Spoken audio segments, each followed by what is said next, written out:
Hello everybody. So now I'm going to start new chapter, that is elements and compounds. Clear? So there are millions of substances in this world and they all are different. And they all are different from one another in their composition, properties and uses. Okay? So they are made up of what? Different kinds of matter, and they can be pure or impure.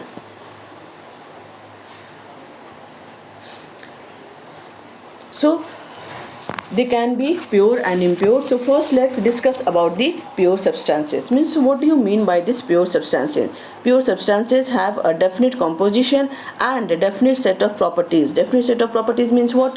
Like boiling point, melting point, density. Clear? And they are all homogeneous. Clear? And both elements and compounds are what? Pure substances. Means the element, all different kinds of elements, all different kinds of compounds are the examples of pure substances. Then when we talk about the impure substances, means impure substances are made up of two or more pure substances mixed together. Means impure substances are also made up of what? Pure substances. But in pure substances, the substances are in fixed ratio, whereas in impure substances, the pure substances are not present in a fixed proportion. Clear? And they also do not have any definite set of properties. They can be homogeneous also or heterogeneous also. And what are the examples of impure substances? All kinds of what? Mixtures. Clear? So all kinds of mixtures are the examples of impure substances. Next is that elements. Clear? So pure substances, what? Pure substances, we can say that the elements and compounds are pure substances. So first we will study about the element. So we can say that the element is a pure substance that cannot be converted further into anything simpler than itself by any physical or chemical processes. Clear? This word is not, it should not be here, processes. Each element has its own unique properties. Like when we talk about the oxygen is an element. Clear? So it has its own property. When we talk about the sodium, then sodium is also an element. It has its own property. Clear? Their property, they cannot exchange their property, and their properties are what? Unique. Like each and every child is unique. Each and every child is like a flower. As each and every flower has its own color, its own fragrance, same way each and every child is what? Has its unique qualities. Same way with the element also. Each and every element has its own unique properties. Okay. Now next is that elements are made up of what? Extremely small particles, and these extremely small particles are called as atoms. And can we see the atoms through our naked eyes? No, we cannot see the atoms through our naked eyes, because this is what? Very, very small. So we can say that the atoms are the smallest unit of an element. This is very important. That clear? This line is very important. This can come as a fill in the blanks also, true or false also. That atoms are the smallest unit of an dash. Answer will be what? Element. Clear? And sometimes it can ask like this also, dash are the smallest unit of an element. So in that case you will fill what? Atoms. Okay. All atoms in an element are what? Identical. This word is also important here. The options can be identical also, different also, but what will you write? Correct answer is identical. Very good. Now next is that at present how many elements are known to us? 118 elements are known to us, and out of this 118, 92 are natural elements and 26 are what? Artificially created elements. Some elements are radioactive in nature also. Radioactive in nature means what? They emit radiations which are very harmful. Clear? Some elements are what? It is unnecessary here. Some elements are liquid, some are solids. Clear? So here some elements are solids, here it should be solids. Okay, some are liquids and some are gases. Clear? Now next,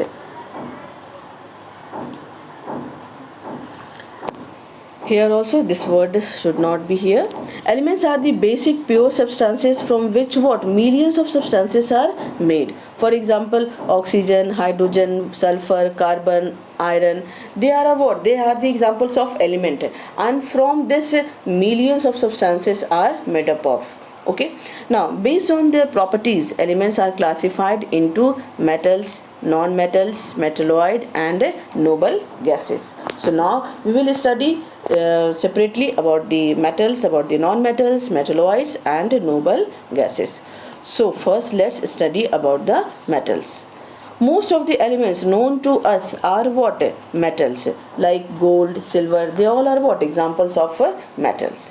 This is very important to know, means you will, it is very important to know that chalk, milk and our bones contain metal. Which metal is present in this?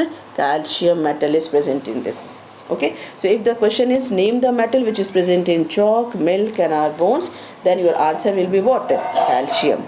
Okay, now next is that chlorophyll also contains metals. So which metal is present in chlorophyll? Magnesium metal is present in chlorophyll. And what is the purpose of this magnesium? It helps to capture the energy from sunlight for the process of what? Photosynthesis.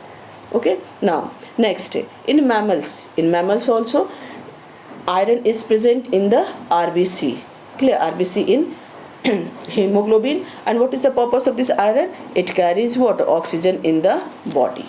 Then you'll be surprised to know that chocolate wrappers are also made up of metal. And what is the name of that metal?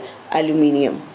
Clear? So aluminium metal is present where? In chocolate wrappers. Okay, now next is about the non-metals. Non-metals are very less in number in comparison to metals, and excluding inert gases, there are only what? 11 non-metals known to us. What are the 11 non-metals? I have mentioned here all 11 non-metals, like hydrogen, oxygen, nitrogen, carbon, chlorine, sulfur, phosphorus, chlorine, bromine, iodine and acetine. Clear? So they are what? They are the 11 non-metals known to us. Now next is metalloid. So these elements show some properties of what? Metals and some properties of non-metals, and they are hard solids. So we can say that the metalloids are the elements which show some properties of metals as well as some properties of non-metals. And the examples of metalloids are what? Boron, silicon, germanium, arsenic, antimony, tellurium and polonium. Okay, now next is a compound. Now we will study about what? Compound. We have discussed about the elements, different types of elements. Now we will study about the compounds. Compound is a pure substance formed by the chemical combination of two or more elements in fixed ratio by mass. Like example is water and sodium chloride. So when we talk about the water, then what? The ratio is fixed. What is the ratio of hydrogen and oxygen in water? 2:1. Okay. Then the smallest unit of compound is what? Molecule. This is also very important. Like in case of elements and atom, I said that atom is the smallest particle of what? Smallest unit of element. Same way molecule is the smallest unit of compound. And so the properties of molecules of one compound are different from that of molecules of other compound. Like when we take the another example, NaCl. So molecules of water and molecules of sodium chloride are entirely different, and they are entirely different in their properties will also be entirely different. Okay, now next is the characteristics of a compound. So the first characteristics is that the properties of compounds are entirely different from those of its constituent elements. The best example is what? Water. So in case of water, this water is what? This water is a liquid. What is it? It is a liquid. But when we talk about the hydrogen, hydrogen is what? Gas. Oxygen, then oxygen is what? Oxygen is also gas. But what about the H2O? This is liquid. So that is why the properties of compounds are entirely different from those of its constituent elements. Next next characteristics is Compounds can be broken down into their constituent elements by chemical means, not by physical means. Like when we talk about the water, then in water hydrogen and oxygen we can get it separately, and how we can get it? Through the chemical process, and the name of that chemical process is what? Electrolysis. Clear? The name of that process is electrolysis. Then compounds have a fixed composition of its own, as I have discussed. In case of water, the composition is what? 2:1. In case of sodium chloride, the composition is what? 1:1. Okay, so in compounds have fixed composition of their own. Another property, means another characteristics of compound is that energy is either absorbed or liberated during the formation of a compound. So when energy is absorbed, it is called as what? It is called as endothermic reaction. Okay, and when energy is liberated, then it is called as exothermic reaction. Clear? EXOTHERMIC, exothermic reactions. Okay, now a compound is represented by a definite chemical formula. Yes, there, like air is not a compound, so there is no formula for air, but water is a compound, and the formula of water, you know what is it? H2O. Like sodium chloride is compound, so formula of sodium chloride is what? NaCl. Okay, now next, this is the table in which the compound is given, the formula is given, and the elements present in that compound is also mentioned, and you have to learn this table. This table is very, very important. Like when we talk about the water, so the formula of water is H2O. Clear? Formula of water is what here? H2O. Okay, and H means hydrogen, O means oxygen. Then next is sodium chloride. Another name of sodium chloride is what? Common salt. The formula is NaCl, and Na is what? Sodium, Cl is what? Chlorine.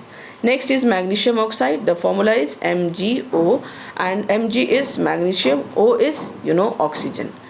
Then the calcium oxide, another name of calcium oxide is quicklime. The formula is CaO. Ca is calcium, O is oxygen. Carbon dioxide, the formula of carbon dioxide is what? CO2. C is carbon, O is oxygen. Next is sodium carbonate. Another name of sodium carbonate is washing soda. This also you have to learn, that what is the another name, what is the common name of sodium carbonate? Your answer will be washing soda. And the formula of washing soda is Na2CO3 10H2O, and Na is sodium, C is carbon, and O is what? Oxygen. Sodium bicarbonate, another name of sodium bicarbonate is what? Baking soda. Formula is NaHCO3. Na is sodium, H is hydrogen, C is carbon, and O is oxygen. Next is hydrated calcium sulfate. Another name of hydrated calcium sulfate is what? Plaster of Paris. Clear? So CaSO4 half H2O. In this, Ca is calcium, S is sulfur, H is hydrogen, and O is oxygen. Another name of next is the cane sugar, and the formula of cane sugar is what? C12H22O11, where C is what? Carbon, H is hydrogen, and O is oxygen. Then the silica, another name of silica is sand, and the formula of silica is what? SiO2. So Si is silicon, and O is what? Oxygen. Then the next is glucose, C6H12O6. In this, C is carbon, H is hydrogen, and O is oxygen. Next is sodium sulfate. Formula is Na2SO4. So Na is sodium, S is what? Sulfur, and O is oxygen. So this table is very important. Formula, the name, and the elements present in that compound. This is very important. So please learn the formula. I hope all the topic that I have discussed in this video have become very clear to all of you. Okay, then thank you very much for this class. Have a nice day.